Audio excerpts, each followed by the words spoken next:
but you know what I'm saying though? You must have met people along your route who are pure way, the pure in their purest senses, who will help anybody, do anything for anybody and themselves. I think people are angelic. They're like very have amazing characters and selflessness, but like you will have that kind of. I would say that the angel is something different, and the description of the angel is given. Does that make sense? So, yeah, so people I've met like really pure, soft-hearted, kind-hearted, gentle people, but to say that angels, and again, angel is like a specific, special creation of Allah. It can travel like faster than the speed of light. It has immense strength and so on and so forth.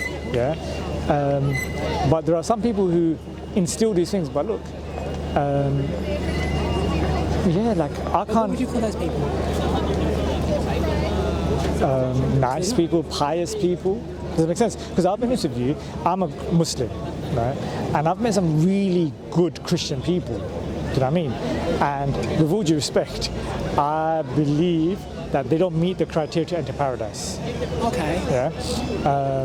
And there are some Muslims who claim to be Muslims and they don't meet the criteria to enter paradise. Yeah. But it doesn't negate that they have like one or two amazing qualities. But having one or two amazing qualities, me being incredibly patient with my child and loving to my child, and being short and short fused with my wife, like it's not enough. Does that make sense? I could be amazingly kind to my mum, but then I'm rough with my wife. Like my point is, an angel will be in its totality, like it doesn't have free will.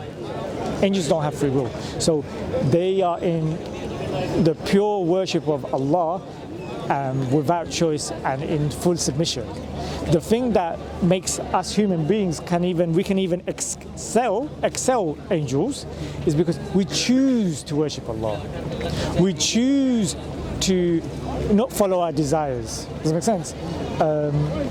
It's very easy to leave a satanic lifestyle and fall into desires and so on and so forth. But we choose not to. And sometimes it's harder. You know what I mean? No, yeah. Not to follow our desires, not to fall into adultery and so on and so forth. So I would say that I believe that, look, Islam teaches that we're all born upon fitrah, a natural inclination to recognize God, to worship one God alone, to be kind. Does that make sense? I think society would have to really change and corrupt you to make you think it's acceptable to kill and bomb babies. You know what I mean? Like most countries, they have a thing where it's like women and babies will be protected even in warfare. You know what I mean? So, That shouldn't be allowed. yeah. So I'm saying that, look, but then the society changes us. Sometimes it makes wrong right and right wrong. You know what I mean? Where before, like, we had really a sanctity of marriage and respecting women. Now it's like, oh, I'm a player. Let's see how many women I've bedded, and it becomes a competition. And I somehow it adds some sort of credibility to me, and I feel like I've honoured myself by disrespecting women. And again, this is not what Islam teaches. So I'm saying that, look, madam, take the time out, read the Quran. This is a free translation of the Quran. What did you think? I thought... How much of it have you read? No, I read the whole thing, but I must admit, I read it when I was about 25. Okay. About 25 years ago. It was about six months ago. Yeah, I wished. I really do wish I was 25 years ago, actually. About 27 years ago, actually. So I don't remember it. I read the Bible before that. So I read the Bible first, then I read the Quran. And if I remember at the time thinking, not for me, but I got delved more into it, which I did, by the way. I've delved more into the religion. Why not for you? At the time, well, now I will still say it's not for me. Why? Because of the way that I think and the way that I am. I'm not one of those people that can accept it is God's role, so accept it. I can't really do that. I thought that was church. Challenge it. The thing is, I'm not saying that this is from God, believe it. I'm saying that this makes a big claim is from God. There's good evidences, and then challenge it and prove it, disprove it or prove it or whatever. Every single day. Like, my first challenge was, why can't women wear trousers to church? Why is it disrespectful to God if a woman puts on trousers? And God doesn't think it's disrespectful, because as long as you go to church and you follow him in the best way you can, your clothes doesn't make any difference. clothes. I would argue. So you wouldn't agree with that, would you? But I do. I think that's one of the best things ever. Why does your clothes matter to I wouldn't necessarily argue about the trouser argument. My thing is that, look, this is something that true Christians who follow the Bible truly would actually agree that men and women are meant to dress modestly. Modestly. Modestly, yeah. In Islam, the dress code, there's 6 elements to it. 5 are exactly the same between men and women. The only difference is the amount we cover. Right now we're in Stratford. If a woman was to run up and down Stratford wearing nothing but shorts, what would happen to her? Nothing but shorts? Yeah. She would probably get arrested for having her tits outdoors. Exactly. Now, if we had a man who ran up and down Stratford wearing nothing but shorts, what would happen? No one cares. Now, I think it's disgusting, by the way. I'm on the whole tip of why. I'm saying... Can't do it, men shouldn't do it either. No, I'm saying there's a difference between men and women, and I'm saying the amount men and women should cover is different as well. I disagree. I totally disagree. Because the same way a man looks like a woman and says, oh, she's got lovely hair, she's got lovely body, the same way a woman looks like a man says exactly the same thing. So I didn't hear what you said. Repeat that, please. The same way that a woman looks like a man and says exactly the same thing. He's got nice hair, he's got a nice shape. So why is it that a woman's got to cover her hair and a man doesn't when you've both got nice hair?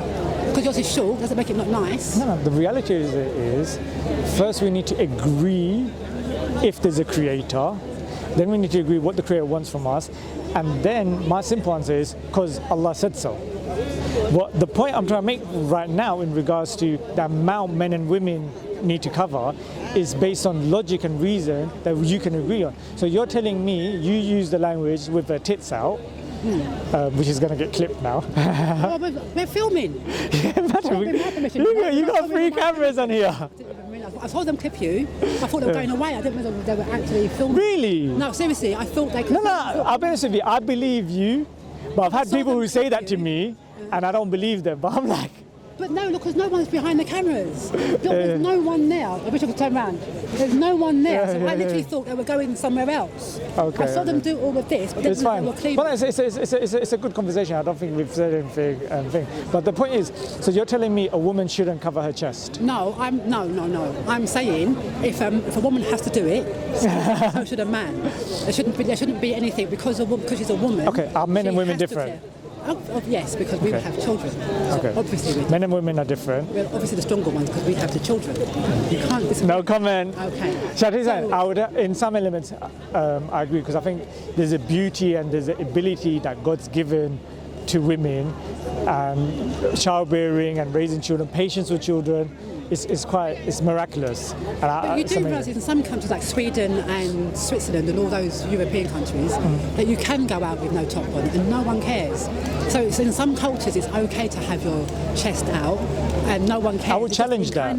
I would challenge that. I think even in America, which is quite similar to the UK. America because they're changing a lot at the moment. No, but then women protested to get the right to have a blue beach and to be topless, right? Yes, but you do get that in America that they don't actually agree with women's rights before President Trump came into power. It was a whole debate about what women's rights were. I don't believe America has the monopoly on morality. No, I don't think neither does England. No, we don't. And right now, unfortunately, any kind of moral high ground they had, they've embarrassed themselves and they've shown their hypocrisy and their bias through what's happening in Palestine. But we'll leave that to one side. But yes. You agree men and women are different? Absolutely, I agree with that. So if they're different and you mentioned they've got different strengths and weaknesses, which I agree with, yeah. Now, is it too much of a stretch of the imagination to say that they need to cover differently as well? No, I think everyone should cover this. What I'm saying about that is what a woman should be able to wear, a man should be able to wear as well. No, that's not the point I'm making. That's not the point I'm making. So I don't think just because a woman has breasts, for example, if a man should say to a woman, cover them up. Yes, it's the law, which is different. Why? But I think if you want to, for example, on a private beach, and your book says that you can wear whatever you like. Leave that to one side. Should a woman cover her chest? And is it as important for a woman to cover her chest and a man? Because the way you're speaking is a man should not go out topless, neither should a woman. Right. Is that your position?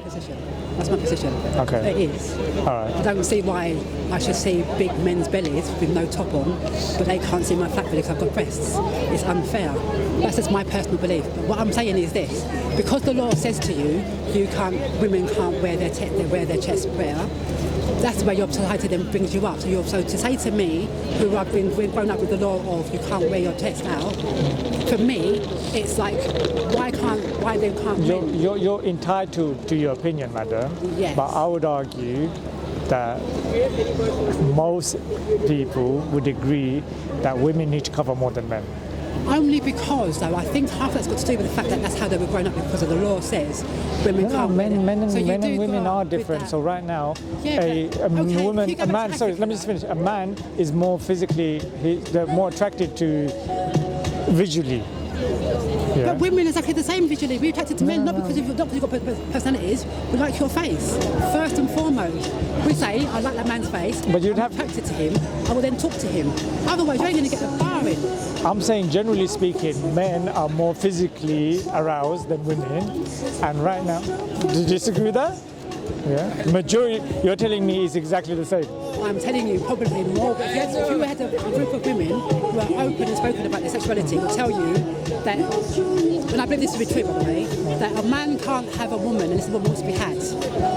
Like you can't go up to a woman and say to a woman, I want to go out with you, and her say and say, no, you're going to go out with her. That's not going to happen. Okay. You can go to a woman and say to a woman, I'll go out with you, and she says yes before you can have the relationship. So women have more of the power in the beginning of the relationship because they say yes or no to the relationship. Okay. If a woman doesn't want to be with you, she's gone out the door.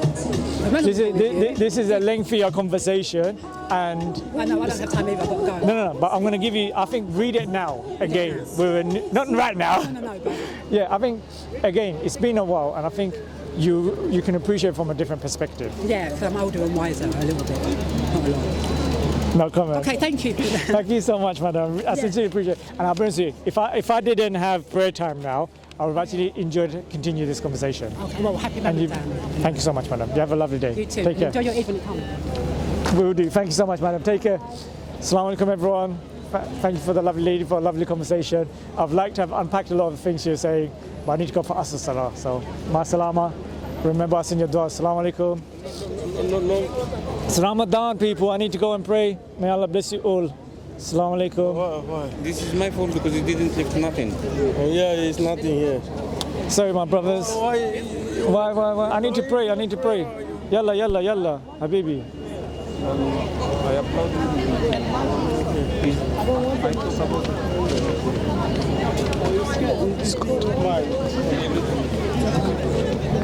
It's good.